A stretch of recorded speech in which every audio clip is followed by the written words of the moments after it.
Tom Busby is very well known to Australian music fans as the Busby half of beloved duo Busby Marou. That duo is very much a going concern, even as Tom has branched out on his own, releasing his solo album, the very thoughtful, moving, often enlightening Rockhampton Hangover. Great title as well. Hello, Tom. G'day, Sophie. How are I'm very well, thank you. I have to start by asking, what is the biggest cause of a Rockhampton hangover? you? Look, in my experience, there's a place called the Flamingos nightclub.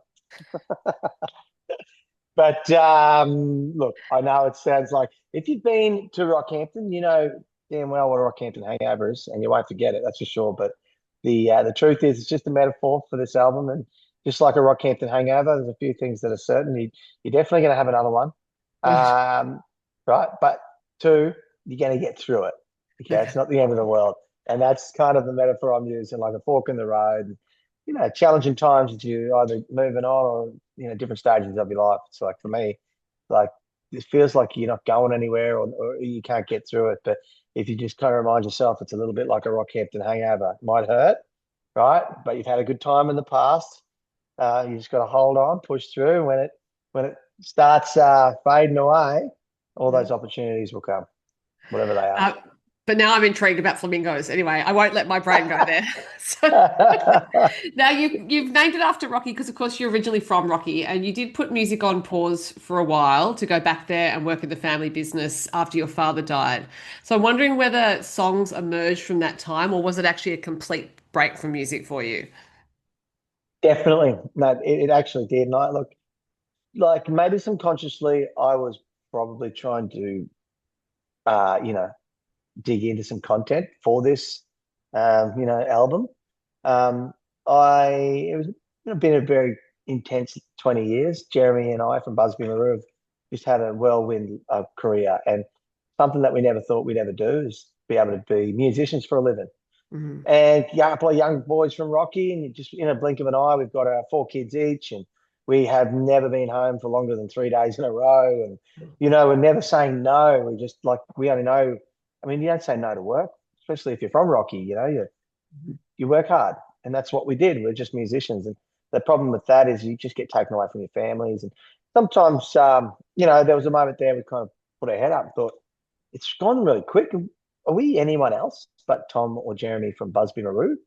There's Tom from Busby Marou. There's Jeremy from Busby Marou. Mhm. So which we're very proud of and we love it and we hope to do that forever. But um, there was this little pact that Jeremy and I had. We're like, let's say no. Let's say no for the first time. Right. 20 years, let's say no. And that was the hardest thing we've ever done. And so a big part of me going home was like, no, we're saying no. And would you believe it? As soon as we said no, all the gigs come rolling in the door. But it wasn't about money. It wasn't about, strategy. And I had a little bit to do about giving our fans a break as well. Mhm. But also just a little bit of like, let's see, let's go introduce ourselves to our families again. Let's spend some time with them. Let's see what else is out there for ourselves, and then let's reconvene. And we've done that, and it's been the best thing. And part of my journey was maybe thinking I needed to go back and help my old man's business, after he passed away, and get in and get my hands dirty again, and remember what it's like to really, really work hard. And turns out that was the wrong thing to do.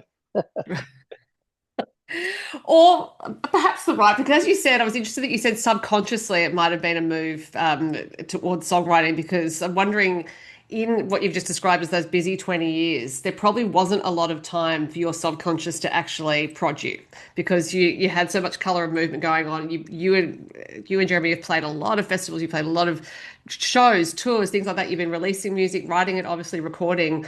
So it's almost like, yeah, in that break the subconscious was there saying, hello, I actually have a role to play in this too.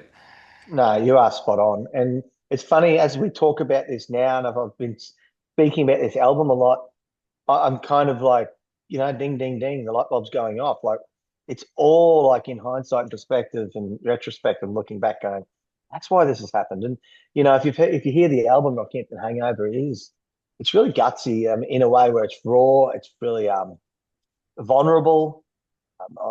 I'm not trying to impress anyone, and like in a way, that's a really hard thing to do as an artist. Thankfully, I've had Busby Maru with that, the lane that we sit in there that does its thing. It's it impresses the right people, and we know how to write songs for that.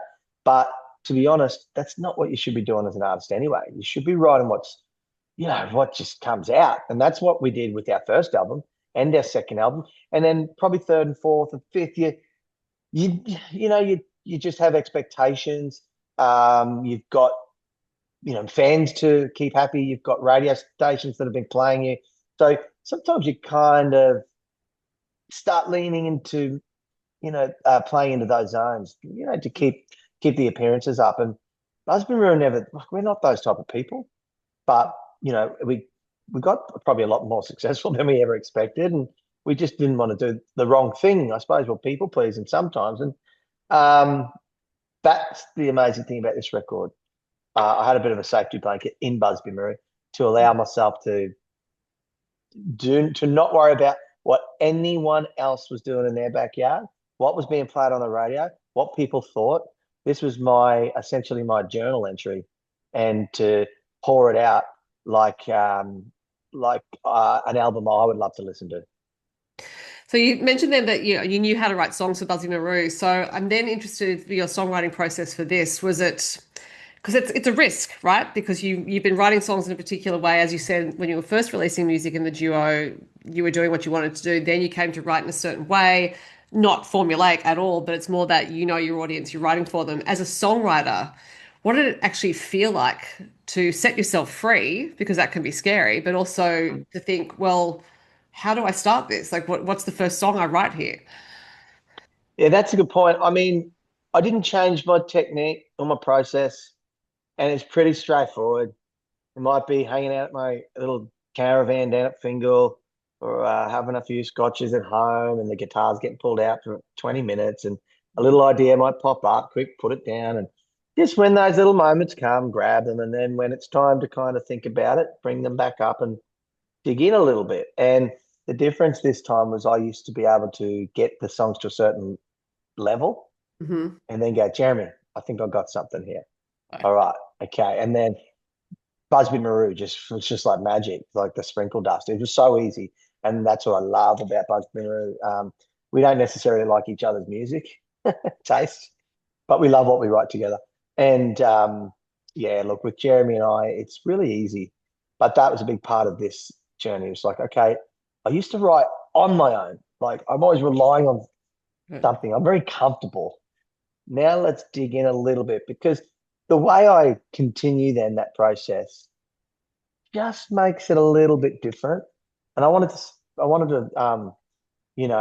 reach for that little feeling and sound again, whatever that was to be. And of course, I surrounded myself with awesome songwriters and musos in this process, but it all started on my iPhone, one guitar, bit of piano, nothing else. And that was the rule with the demos. Don't overcomplicate it. Don't overproduce it. In fact, the songs that were overproduced in the demo process, if I wrote them with a friend and he just put a little bit of shine to it, none of them made the record. Oh, So, interesting. yeah. In fact, two songs from this very record were written in this room I'm in now on my iPhone, recorded on my iPhone. I sent them to Ben Kweller, and when I went over to record the album, Hmm. he's a stickler for perfectionism. So if I'm a centimeter off the microphone, or if I've moved a little bit, he's like, "No, something's wrong." So I thought that was how the album was going to roll until we went to these two songs I sent to him on the iPhone. And he said, "I'm sorry, mate, but I can't make you sing these again. They're going on as is." So those iPhone recordings are on the album, and we've wrapped the band around that. So I know one of those songs is Stalemate, and you can hear your kids on that track. I'm not sure what the other one is. The other one is called Nothing Will Ever Be the Same, the last track of the Last album. track. Okay, right. Yeah, Which also has some kids on it, but I think brought into the studio at that stage. Now that's right. Yeah, you mentioned Ben Kweller, who is in Texas, and that connection did not start in person, but I'm interested in how it developed. So you met on Zoom first, and then somehow you end up in Texas. that's right. Look, I thought maybe after the third album, that was the time to do my first solo record, but then Busby Maru just kept snowballing a little bit, and again, I'm making up excuses, and I did the fourth album after that, and so on. So I started talking to him around there, um, and we were just like, I loved his vibe. I've always loved his material. I love who he was as a person, and I kind of hoped that what I thought he was was in real life, and I was spot on, thank God. And um, we both had a bit of sadness in our lives, a bit of tragedy he was struck with, and it kind of yeah, it pulled the reins a little bit on the process. So but we stayed in touch, and I had moved on a little bit. I was going to record the album in Australia, but then he hit me up and said, "Look, I know that the train may have passed, but if you're still up for it, I'm keen to, maybe be involved." Anyway, I said, "Look, it might have passed, but I'm coming out to America for a little bit. Why don't I just drop in and let's hang out and see if we can write a few songs?" And day one, I just fell in love with this bloke, his family, the area, just everything.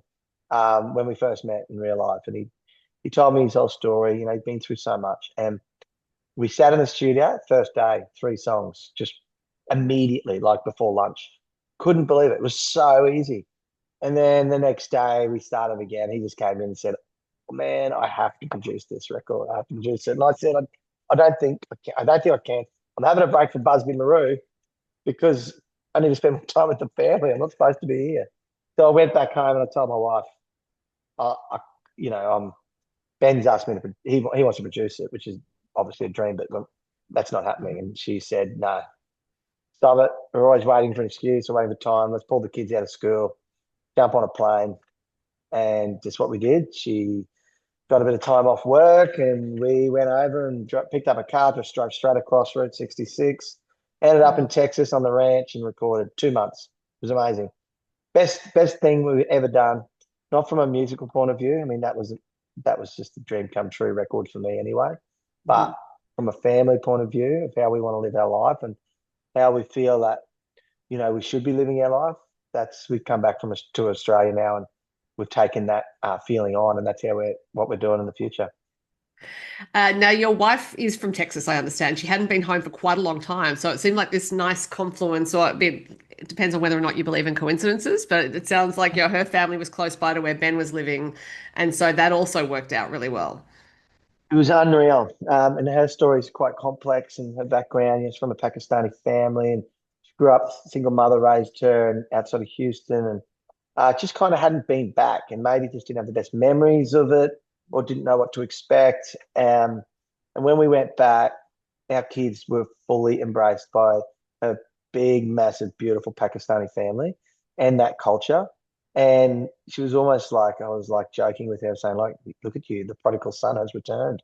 They just came out of the woodworks. And that love that they showed, not only her, my children, and myself, was amazing. And like, it was almost healing for her and for us as a family to understand a lot more. And so it was very educational for us. And it made us feel like we were doing the right thing, like what we've been doing, like parenting and the life. No one tells you if you're doing it right, and you don't know. And I just feel like coming back from that trip, like, we're great, we're going good. And yeah, that it was epic. It was, as I mentioned, it wasn't just that musical journey. It was a coming home for my wife and our kids. Yeah, it seems like you trusted the timing around a few things, and it worked. And I'm also interested because in the fact that the first track is called Cyclone, because this implies and is about movement and sometimes violent movement. But then there's also an eye of the storm, obviously. So the track is about you going solo, likening it to be in a cyclone. So I'm wondering if actually if you feel like you're in the eye of the storm now, or if the storm has passed and you've discovered that everything is fine. Um, no, I feel like we are just getting through the end of the storm. I think the eye of the storm was when we came back from overseas. Like, we'd done it. We made it was gutsy. We did it. But then we had the real work to do. In the last 6 months, the last 12 months, it's been awesome, very rewarding, very important for our skill set.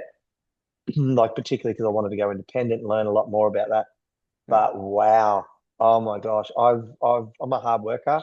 I'm come from a family of hard workers, and so too is my wife. I did not expect to have to work this hard. And I'm now that it's release week and there's like I can see the finish line.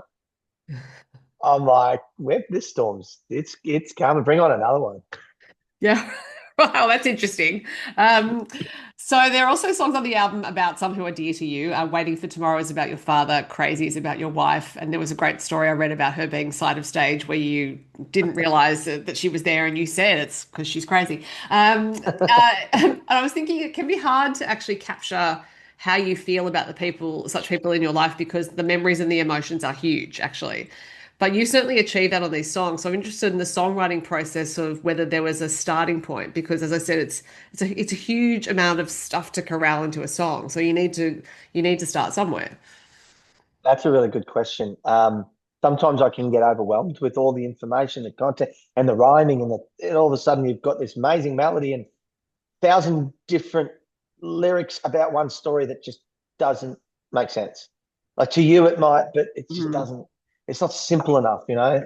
You always say, "What would Paul Kelly do?" Is a very important thing there because the greatest songwriters don't have to say that much to get it out. But this just fell into place. This record. I don't think I put the pressure on myself. Again, I always go back to I didn't have that pressure that I put on myself with Busby Maru.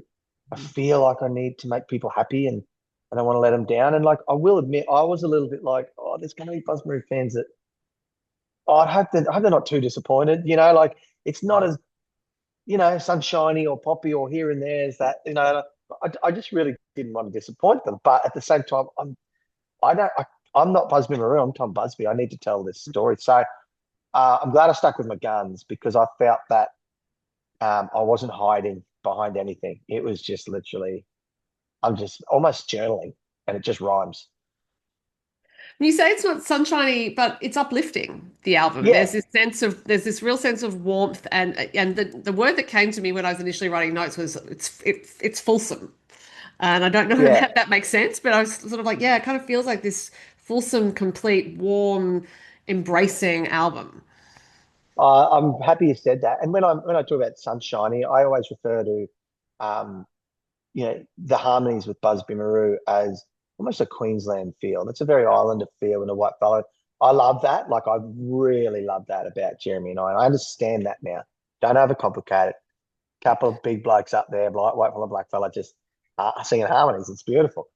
But um, yeah, but I always pride myself on, and I don't know why I don't try to do this, but I like the feeling, and maybe it's like an uplifting, or maybe it's a pep talk to myself to, you know, gonna be all right, mate. It's all right. But the positivity, in the eye of the storm or in the darkest days, it's all right, and that's probably just something that keeps my light shining, charging through with all the things that get thrown at you in life. Hmm. Now, you said that the second last track, Something Strong, is one of your top two songs of the album. And I thought, how are you going to choose between these? I'm curious what the other one is. I mean, it changes all the time, but I really love My Senses. Okay. I just like the classic feel of it, the way we recorded it. It was exactly like how I recorded the demo, except we just put that, real interesting instrumentation around it and that country feel, but it's almost Motown. It's almost old school, but hopefully it feels like something that was recorded back in the 60s and then again could be, heard in decades to come. So that's something I would have always been proud to do or to achieve, but it can be scary to do because you're always trying to be current. You always got that little bit of influence of you want to get it on a playlist, Spotify playlist or a radio, but where I'm at in my career, thankfully I don't need to worry or care. And what a great place to be in. I actually think it's when you can let go of the caring. And I think that's part of so actually my next question was going to be about the last track, which is Nothing Will Ever Be the Same, which has this, you've gone into the cyclone and you've emerged not the same, but this track is a celebration. So it does feel like, and I'm sure obviously this was deliberate, these two ends of the track listing. So I would imagine, given the feeling of that song, that you would actually endorse going into the great unknown, taking creative risks, letting go of the caring Yeah, about what other people absolutely. think, that is, not caring about your craft, caring about what other people No, no, no, think. exactly. Oh, and don't get me wrong, when I say I don't care and I don't care about playlisting, I'm always looking at Spotify every day to see if I get on playlists, right? So I'm not pretending that doesn't bother me, but it does. But yeah, in terms of that last track, it's also another one of those like deep kind of twisted pep talks, like all the things you're going through. You're drinking too much, you're talking to yourself, you're lonely, wherever you are in your life, there's, things are getting tossed up. But that celebration at the end of like, no one can drive this shit. It's me. And I stop complaining. Let's go. We are here. Ain't I going think, home. yeah. Well, literally, because you are somewhat living on the road because you and your wife and the kids are now in a caravan. And, this is, as you said, that since Texas, it's been a commitment to a new life. Absolutely. So my wife's been working since we were married and well, since we met, really hard. We've had 4 kids and she hasn't stopped working. And I'm the same. I've been away doing and traveling. And just very quickly, it was great, but then it wasn't like, yes, we're just trying to keep up with the Joneses. I'm Mhm. away, she's home with the 4 kids and working full time. She's away, well, I come home, she goes away, and I'm at home with the 4 kids and working. So it's technically single parenting and the pressures that puts on everyone. And I know that we're not alone now. I know everyone has to do that now you know, to have your nice house and your cars and all the things that you want in life and eat out for dinner and all that. But we just kept sort of talking about like what what is do is there another way? Like, what if we had less money and more time? Would that be better? I'm like, absolutely. Like, well, what are we doing? Yeah. Like so. I mean, I know that's just an age old conversation that everyone has in their heads. Probably, anyone that's in my stage of life. But um, we just we we came back from America and we're like, let's do this. And there was something really like freeing when my wife like resigned. As much as she's like loves her job, loves it that much. Like, um, yes, it's good money and all that, but she loves what she does and it's a great community. And so she's left that at the top of the game, um, in order for us to be able to find some other happiness around the corner. And we don't even Mhm. know if that's guaranteed, but we're going all in on that and it feels like it's the right decision. Which is perfect, And it's also I was reading that you say you feel like an actual troubadour for the first time in 15 years. I think this is all bound up together, right? You've created Yeah, this. So nature abhors a vacuum. You created this vacuum by changing things in your life, and then other things have come in to fill it. it's so true. And look, it wasn't like I just stopped playing guitar. I had 4 kids, and we became parents, and we were just in and out. I was touring. I play all the time. Never picked up a guitar at home, and like, and then I was finding like we'd go to a party or something, and someone asked me to sing a song, and I didn't even know the words. Like don't even know why. I could sing thousands of songs on stage, not miss a beat, but it becomes robotic. And Right. so, like, it's pilot mode. And I have noticed there's a change in my voice. It's got a bit more of bit more of a I don't know, it's a bit rawer, it's a bit more grunt to it, it's deeper, Mhm. it's real. It's like, I don't know, it's maybe a bit of age, but it is like I mean what I sing now. And I've taken that back to Busby Maru. And I am never, ever, like, I'm on a high from the last Busby Maru tour that we did, first in 3 years. Just insane. Like the crowd singing and all the rest of it. But I'm singing like I care again. And I like that's got everything to do with not only the break that we had, but like there's something's happened in their life. My wife and I, and we're like, right, we've had the guts to make some call. We don't know if it's right or wrong, but it feels right, and we're just going to follow it. Yeah, I think once you make a decision for things and commit to it, everything flows from the decision. And yes, you can't predict what flows towards you, but it tends to be pretty good. That's right. It's funny you say that because before you make that decision, that's the hardest thing. You just feel like it's the wrong one. Mhm. As soon as the decision's made, that's the hardest part. You're like, oh, that was easy. Now I feel great. Like, wow, why did it take so long to make it then? But look, I mean, watch this space. I can't guarantee it's all going to be rosy. Well, I was intrigued to see that because this is a partly countrified album, and I was interested to see that you said that Jeremy had long wanted Busby Marou to be more Keith Urban, and you'd wanted it to be more Bruce Springsteen, and then when he heard your album, he was like, "Well, hang on." Yeah, this is what I wanted the whole time. totally. I mean, he loves the album. He's been a big champion of mine, and look, he loves his country. There's a real pop country. As I said, we always fought about this, and I tried to get him to Tom Petty and Paul Kelly and Creedence Clearwater, and he was trying to make Keith Urban and Brad Paisley and all the guitar guys. We've respected everyone's taste now, and I just like we love that. But yeah, this album kind of sits somewhere in the middle, maybe a little bit more, as Jeremy would say, arty. Well, it's a good arty. Now you talked about the tour you did with Busby Marou and how much you loved it, and I have read that you are planning to do some shows, some solo. You've done some solo shows, but you are putting a band together for shows to support this album. So how are those plans going? Yeah, it's been unreal. So I've done a few shows, a few little tours already. I've got a great little four-piece, like a Mother and Sons Old Crow Medicine Show vibe, fiddle, mando, pedal steel, horns. Really cool, understated, but just tasty. So that's been amazing with my young band. But the launch shows over the weekend were absolutely bonkers. Like I just couldn't believe it. I'm still like on a bit of a high, as you can tell in my voice. But what I'm doing that's actually a bit more vulnerable and a little bit scary is I'm pulling the kids out of school, four kids. I mentioned earlier, we've got a caravan and a car. We don't know how to tow or reverse a trailer, but we're going for it. And we're driving around the country, gig to gig, festival to festival. I've got some Busby Maru festivals. I've got Tom Busby festivals. Got both, double dipping there, Right. all the big ones. But most importantly, I've just announced this thing called the Great Aussie Lap. Right. And I'm going to these intimate, tiny little venues where it's going to be like me and the family band. So no band, just me telling the stories from the album, one guitar. I might get my kids up and sing a few songs with me. They'll be out there doing merch. Like you will be sleeping in the caravan afterwards, and just like really leaning into that Slim Dusty, Casey Chambers, Paul Kelly, Willie Nelson sort of lifestyle. Mhm. So do all the kids sing, or are there some of them who are like, "Oh, Dad, I don't want to do that."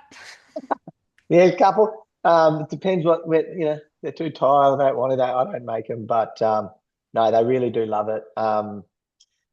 I don't ever want to push them into that, but their music makes them happy, and they just love the energy of the crowds and the events and meeting people.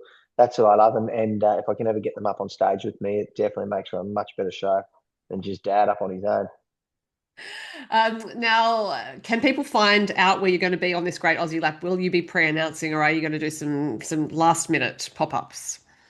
Oh, there probably will be some last minute pop-ups for sure, and that's part of this journey is to have the guts to actually pull the guitar out anywhere again in a pub, in a remote town, or whatever that is. But I have just announced my first little leg. It's actually in Tasmania, so the Great Aussie Lap Tasmania series, and that is in March.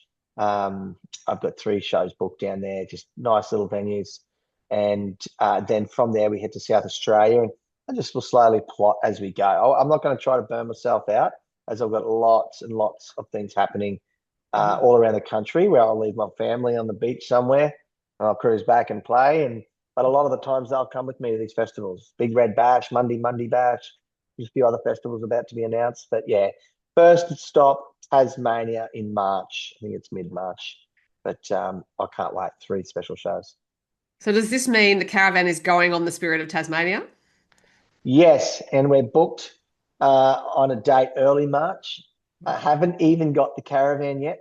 Oh, Fingers crossed. I'll oh, probably I ring thought him you up and did. say I've to me, been reading things about this caravan. I thought he's got this caravan. It's all no. happening. So I, so I do have it, but this is how naive we were. I have, with all these kids in car seats, we've got Kia Carnivals, all right? And being in a band, the Kia Carnival is the ultimate band slash family car. So we have not one, but two Kia Carnivals. And we rocked up to the caravan company. Think, just hit you on the back, mate. Let's go. And they were like, you have no idea. So yeah, as you can imagine, that's how green we were. It turns out you can't tow a caravan with a Kia Carnival. And my response to that was, but how do we tow? What car do we use to fit all Mm. the kids in and tow? And there's only one. Apparently, it's a Land Cruiser. And then you got to get that upgraded. to be able to tow. And then there's all these other things like you got to, like I'm boring myself talking about all these things, but this is the challenges we have. So I've had to learn about this very quickly, and now the caravan is in getting some kind of upgrade in order for it to be hitched onto the back of our car. So fingers crossed that's ready. But these are the challenges of the great unknown. But we're up for it. We're going to learn along the way. The great unknown and a great adventure. And I think you are absolutely primed and ready for it, Tom Busby. It has been great talking to you. Thanks for your time. Thank you for the chat.